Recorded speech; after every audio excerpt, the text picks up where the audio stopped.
찬양대가 열심히 준비하셔서 이렇게 하나님 앞에 드릴 수 있어서 참 감사합니다. 교회학교 아이들 너무 잘하지요? 네. 우리가 좀 좋은 무대가 있고 또 이런 환경이 잘 되어 있으면 더 멋진 공연이 되어 있을 텐데 아이들 너무 수고 많았습니다. 하나님 말씀 보도록 하겠습니다.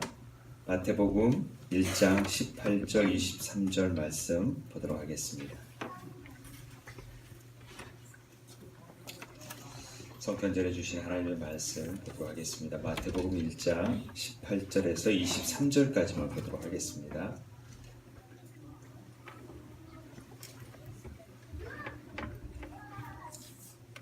한 목소리로 읽도록 하겠습니다. 시작. 예수 그리스도의 나심은 이러하니라. 그의 어머니 마리아가 요셉과 약혼하고 동거하기 전에 성령으로 잉태된 것이 나타났더니 그의 남편 요셉은 의로운 사람이라 그를 드러내지 아니하고 가만히 끊고자 하여 이 일을 생각할 때에 죄사자가 현몽하여 이르되 다윗의 자손 요셉아 내 아내 마리아 데려오기를 무서워하지 말라. 그에게 잉태된 자는 성령으로 된 것이라. 아들을 낳으리니 이름을 예수라 하라. 이는 그가 자기 백성을 그들의 죄에서 구원할 자이심이라 하니라. 이 모든 일이 된 것은 주께서 선지자로 하신 말씀을 이루려 하심이니 이르시되 보라 처녀가 잉태하여 아들을 낳을 것이요 그의 이름은 임마누엘이라 하리라 하였으니 이를 번역한즉 하나님이 우리와 함께 계시다 함이라. 아멘.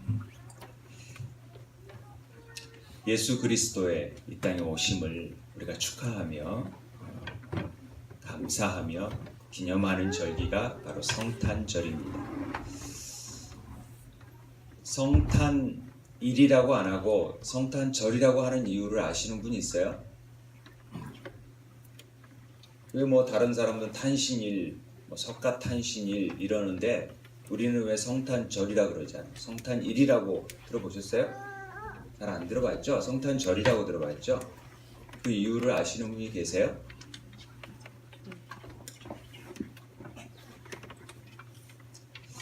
설교를 예전에 했는데 그걸 다 기억 안 하는군요. 제가 성탄절에 다 이 말씀을 드렸는데 성탄일이라고 안 하고 절기라고 하는 이유는 성탄절이라 하는 이유는 정확한 날짜가 알지를 못합니다.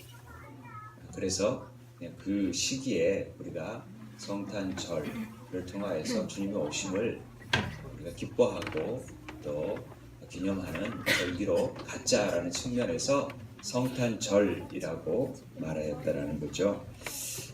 그리스도인들에게 있어서 가장 절기 중에 최고의 절기, 또 기억해야 될 절기, 기념해야 될 절기가 뭘까요? 우리 교회 학교 뭘까요? 성탄절, 또 부활절, 추수감사절, 6월절, 좋아. 맥추절, 맥추절도 알고,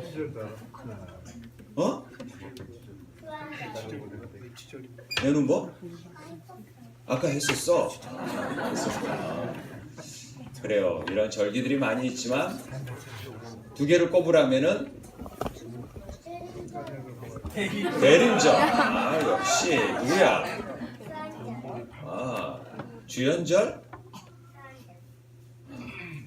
이 성탄절과 부활절을 꼽을 수 있어요. 이게 사실은 우리 기독교의 가장 중요한 절기라고 볼 수 있어요. 성탄절 또 감사절도 있지만은 우리 주님이 태어나시고 또 죽으셨다가 다시 사신 이 일이 가장 기독교에서 기뻐하고 즐거워할 날이죠. 그런데 어떤 사람들이 세상 사람들이 얘기하기를 어떻게 하나님의 아들이 이 땅에 태어날 수 있지? 그리고 어떻게 처녀가 잉태하여 애를 낳을 수 있지? 이걸 믿지를 못해요. 그리고 어떻게 죽은 자가 다시 살아나지? 우리에게 가장 중요하고 또 우리에게는 너무나도 확고한 믿음 안에서 있는 신앙이 다른 사람이 볼 때는 가장 불합리한 것으로 보여지는 것이죠. 말도 안 된다는 거죠. 제 친구 중에 하나는 성경책 보면은 어떻게 동정녀가 애를 낳냐, 이게 말이 되느냐, 이게 자연 법칙에 어긋나는 일인데 어떻게 되느냐. 그렇습니다. 성경은 우리의 이성으로 합리적으로 판단할 수 있는 내용이 전혀 없습니다. 우찌무라 간조라는 일본의 신학자는 만약에 성경을 이성적으로 합리적으로 판단할 수 있는 부분을 다 제하면 뭐가 남을까 했는데 바로 앞에 뚜껑과 뒤에 뚜껑만 남을 것이다. 그러니까 성경 내용 전체가 우리가 생각하고 이성적으로 판단할 수 있는 것들이 없어요. 어떻게 말씀으로 천지를 창조해요? 이것부터 우리는 태초에 하나님이 천지를 창조하시니 이 말을 믿지 못하면 성경을 이어갈 수가 없어요. 그런데 희한하게 과학 문명이 막 발달되면서부터 이게 하나하나 깨달아져 알게 되는 거예요. 이상하다. 예전에는 당연히 진화론이라고 생각을 했는데, 그리고 진화론이 일반적인 이론이라고 생각했는데, 목사님 어렸을 때는 멜더스의 인구론이라고 있었어요. 그래서 오래 기간이 되면은 지구가 폭발할 거야. 많은 애를 낳으면. 그래서 두 사람만 낳아도 지구는 만원, 이런 표어가 있었어요. 그래서 아들, 딸 구별 말고 하나만 낳아 잘 기르자. 그랬는데 요즘은 애를 못 낳아서 우리나라는 굉장히 큰 위기에 처해졌고, 그러니까 멜더스의 인구론은 하나의 가설적인 학문이지 사실이 아니야. 그러면 진화론도 하나의 이론이지 그게 전부가 아니라는 거죠. 그런데 과학이 발달되면서 이제 진화론으로 설명하지 못하는 것들이 다 나오기 시작해. 그래서 창조론이 맞구나, 이런 과학자들이 많이 생기게 됐어. 동정녀도 마찬가지. 동정녀가 어떻게 처녀가 애를 낳지. 그런데 이게 현대 과학에서 동성, 이 한 사람의 성에서 이제 생명을 잉태하는 일들이 나오기 시작했어요. 그러면서 처녀 쥐를 만들기 시작했고, 과학 문명이 이게 현대 과학이 이런 걸 만들어낼 수 있을 정도면 하나님이 처녀를 통하여 잉태하게 하시는 일들이 결코 어려운 일이 아니라는 것을 과학자들이 다 얘기하는 거예요. 그리고 거기에 반박할 수 있는 사람들이 이제는 거의 없게 되어졌어요. 충분히 가능하다. 아니, 하나님이라면 얼마든지 그런 일들이 있을 수 있다. 이렇게 얘기하는 거예요. 동정녀에 관해서 특별히 기사가 나오는데, 이 자세한 기사가 누가복음이 아주 동정녀에 관한 기사가 잘 나와 있어요. 근데 누가는 의사예요. 의사가 처녀가 잉태했다, 이걸 믿기가 참 어려울 텐데 누가는 그런 부분을 정확하게 기록하고 있습니다. 이것은 하나님께서 행하신 모든 일들이 역사적인 사실이다. 그러니까 사람들은 다 신화라고 여기는 거죠. 기독교도 신화다, 이렇게 여기는데 그렇지 않고 모든 역사적인 기록 안에서 이루어졌다라는 것을 우리는 알아야 되는 것이죠. 그런데 왜 처녀의 몸을 통하여서 예수님이 나셔야 됐을까? 이건 오늘 말씀처럼 성경에 기록된 말씀으로 다 이루게 하려고 하신 거예요. 그러니까 인간이 죄를 지면서 가장 먼저 복음의 소식이 들려졌는데 그게 창세기 3장 15절이라고 그랬죠. 우리 같이 한번 읽어볼까요? 창세기 3장 15절 말씀, 교회학교도 같이 한번 읽어볼까요? 이 말씀이 굉장히 중요한 말씀이라. 시작. 내가 너로 여자와 원수되게 하고 내 후손도 여자의 후손과 원수되게 하리니 여자의 후손은 내 머리를 상하게 할 것이요 너는 그의 발꿈치를 상하게 할 것이니라 하시고. 그러니까 하나님이 창세기 때 선악과를 먹고 인간이 범죄하고 이제는 다 죄로 인해서 죽게 된 상황에서 하나님께서 뱀에게 또 이렇게 얘기하는 내용이 나와요. 너희들은 여자와 원수가 되게 할 것이다. 그리고 내 후손도 여자의 후손과 원수가 되게 하고 여자의 후손은 내 머리를 상하게 할 것이다. 그런데 너는 그의 발꿈치를 상하게 할 것이다. 그런데 그 여자의 후손이 바로 정관서 하나로 되어 있어요. 한 여자의 후손으로. 그 여자의 후손은 누구냐면 마리아에게서 태어난 예수 그리스도를 예표하고 있는 거예요. 그래서 창세기에 이미 예수 그리스도가 나실 것을 얘기하고 있었던 것이죠. 그리고 그것이 이사야 말씀처럼 처녀가 잉태하여 아이를 낳게 된다. 말씀을 응하게 하기 위해서 하나님 우리와 함께 하시기 위해서 손수 사람의 몸을 입고 오시게 된 거예요. 이걸 이해 못하는 거죠. 세상 사람들이 어떻게 하나님이 자기를 버리시고 우리 같은 육신의 몸을 입고 이 땅에 오실 수가 있을까? 이걸 인간의 이성으로는 이해가 안 되는 거죠. 그런데 하나님께서 왜 동정녀를 통하여서 이 땅에 오셨는가를 우리가 잘 알아야 돼요. 이걸 모르면 기독교에 대해서 잘 모르는 겁니다. 만약에 예수님께서 요셉이랑 마리아가 약혼을 해서 조금만 더 오래 기다려가지고 이왕에 그냥 둘이 뭔 일이 없더라도 결혼을 하고 애를 낳았다면 우리가 좀 이해하기가 쉬웠을까요? 사람들이 예수님이 그렇게 낳으셨으니까 당연히 그럴 수 있겠다라고 여겨지지만 그러면 하나님의 말씀과는 어긋난 삶이 되어버려요. 우리 그리스도인들에게는 그게 아무 의미가 없어져버려요. 인간의 육신을 태어나고 난 사람들이 인간을 구원하기 위해서 산다? 그러니까 다른 종교에서는 전부 다 불교 다 사람의 몸으로 태어났기 때문에 우리에게는 소망이 없어요. 그런데 하나님이 성령으로 잉태하셔서 우리 몸을 여자의 몸을 통하여서 나왔다라는 것 자체는 하나님의 아들이면서 또 한편으로는 사람의 몸을 지닐 수밖에 없는 한계를 가지고 나오시는 거예요. 그런데 여기서 참 중요한 것은 뭐냐면 우리가 아담이 죄를 범함으로 인해서 독사가 뱀이 와서 선악과를 먹임으로써 우리 안에 그 뱀이 가지고 있던 독이 우리 안에 퍼지게 된 거예요. 그것이 피의 유전을 타고 그 피가 계속 사람을 통하여서 나오게 되는 사람과 사람과 동침함으로 인해서 나오게 되는 그런 연약함 또 피의 순수성이 없어져 버리는 죄를 잉태하는 오염된 독이 묻어있는 그 피를 우리가 유전적으로 받았기 때문에 그 피를 가진 인간이 사람을 구원할 수가 절대 없는 거예요. 그래서 그 피를 받지 아니한 성령 하나님에 의해서 잉태되어야만이 흠이 없고 거룩하고 완전하신 분으로서 인간의 몸을 지녔지만은 그의 피는 죄가 없는 피가 나오게 됩니다.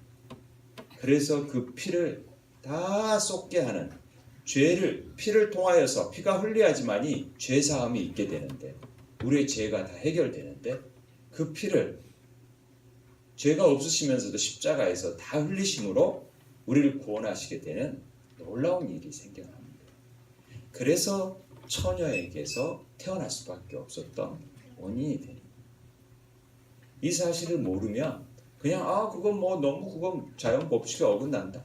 자연 법칙을 뛰어넘어야지만이 우리는 기독교를 제대로 믿을 수 있어요. 전능하신 하나님을 믿을 수 있어요. 그러니까 이 믿음을 갖는 자만이 이 땅 안에서 예수님의 오심을 기뻐할 수가 있어요. 그러니까 오늘 21절에 보면은 아들을 낳으리니 이름을 예수라 하라. 이는 그가 자기 백성을 그들의 죄에서 구원할 자이십니다. 모든 사람을 구원하겠다고 얘기하신 적이 없어요. 누구요? 자기 백성. 모든 사람이 기뻐하는 게 아니에요. 다 자기들 나름대로 성탄절을 기뻐하죠. 하늘의 영광이지만 땅에서는 기뻐하심을 입은 사람들 중에 하나예요. 그 믿음으로 받아들이고 그 믿음을 고백하는 사람들. 예수님의 피가 우리를 새롭게 하시고 그 피를 통하여서 우리가 그 믿는 자들에게 하나님의 자녀가 될 수 있는 것은 똑같이 하나님이 아들로 삼아버리는 거예요. 우리의 더러운 피를 다 예수님께서 십자가에서 다 그냥 너희들 죄 없어, 다 피를 깨끗하게 했어, 그래서 너는 내 아들이 되는 거야 라고 삼아주시는 거예요. 이걸 우리가 믿기 때문에 이 성탄의 오심 자체가 우리에게는 너무나 놀라운 일이에요. 그리고 죽으시고 부활하신 사건은 우리에게도 또 너무 놀라운 일이고, 그래서 성탄절과 부활절은 우리에게 엄청난 소망이 되고 기쁨이 되고 우리가 기념해야 되는 절기가 되는 것입니다. 그래서 우리는 초자연적인 방법으로 하나님의 아들이 이 땅에 오셨지만은, 그래서 우리를 하나님 나라로 초자연적으로 인도해 가시는 놀라운 일들이 있게 되는 것입니다. 그래서 참된 신앙이 뭐냐, 우리가 정말 믿는다라는 게 뭐냐, 그냥 성경 말씀대로 그대로 믿는 거예요. 있는 그대로를 믿고, 그래서 불가능한 일들을, 우리 삶 속에서도 어려운 일들이 있고 현실적으로 정말 우리에게 이해하지 못한 일들이 있지만은 그냥 그 일들을 하나님께서 우리를 더 놀랍게 하기 위한 하나님의 계획하심에 있다라고 믿고 나아가는 거예요. 그런 신실하신 약속의 하나님이시기 때문에 그래요. 그리고 전능하신 하나님이시기 때문에. 기묘자요 모사, 너무 신묘막측하신 분이세요. 그 하나님을 우리가 믿는 거예요. 그 하나님을 구주로 고백하는 거예요. 그런 자들에게 하나님이 구원을 선물로 주시는 거예요. 크리스마스 때 선물은 우리 아이들이 얘기했지만 예수님 말씀대로 살고 믿고 증거하는 거예요. 이 기쁜 소식을 아직도 모르고 믿지도 못하고, 그게 너희들 이상한, 어떻게 하나님이 세상을 창조하고 어떻게 죽은 자가 살아나고 어떻게 동정녀가 얘를 낳을 수 있어? 이런 거 할 때 너희들이 진짜 그 은혜를 참 모르는구나. 그리고 우리가 이 기쁜 소식을 우리만 아는 게 아니라 제대로 알려줄 필요가 있어요. 과학적으로도 다 증명이 될 수도 있고, 그러나 과학적으로 증명하기 이전에 우리는 믿음으로 다 받아들이니까, 그리고 이게 믿어지니까 이것이 복이고 이것이 기쁨인 거예요. 이게 하나님 택한 자녀들인 거예요. 이게 믿어진다라는 것이. 그래서 그 믿음 안에서 우리가 살아갈 때 진정한 삶의 의미와 목적을 발견해낼 수가 있는 것입니다. 하나님이 육신을 입고 이 땅에 찾아오신 것, 그분이 내 구주가 되신 것, 그래서 내 죄를 사해 주시고 우리가 영원한 천국의 소망을 가질 수 있다는 것, 이것이 오늘 성탄절을 맞이하는 우리에게 매일 삶 속에서 고백되어져야 되고, 예수 그리스도의 나심은 이러하니라, 우리 삶 속에서 매일매일 부활의 주님을 만나고 또 찾아오신 주님을 만나고, 그럼으로써 매일매일이 성탄절이 돼야 되고 매일매일이 부활절이 돼야 되고 매일매일이 평안하고 기쁜 삶이 돼야 될 줄 믿습니다. 오늘 이 성탄절에 하나님의 이 놀라운 소식을 우리가 믿지 않는 자들에게 전할 수 있는 우리 교회학교 중고등부 세움의 지체들이 되기를 바랍니다. 우리 함께 기뻐하고 감사하고, 우리만 좋아하는 것이 아니라 이 기쁜 소식을, 이 놀라운 소식을, 이 엄청난 소식을 우리가 많은 사람들에게 전해줄 수 있는 우리 세움의 지체들 되기를 바랍니다. 우리 함께 기도하게 되기를 원합니다. 하나님, 우리 죄에서 구원하기 위해서 오셨다라는 것이 믿음으로 믿어진다라는 것, 아직 안 믿어진다면 믿어지게 하여 주시고, 이 놀라운 소식을 우리가 전하는 자들이 되게 해주세요 라고 우리 함께 기도하도록 하겠습니다. 기도하겠습니다. 아버지 하나님, 전능하신 하나님이시고 기묘자고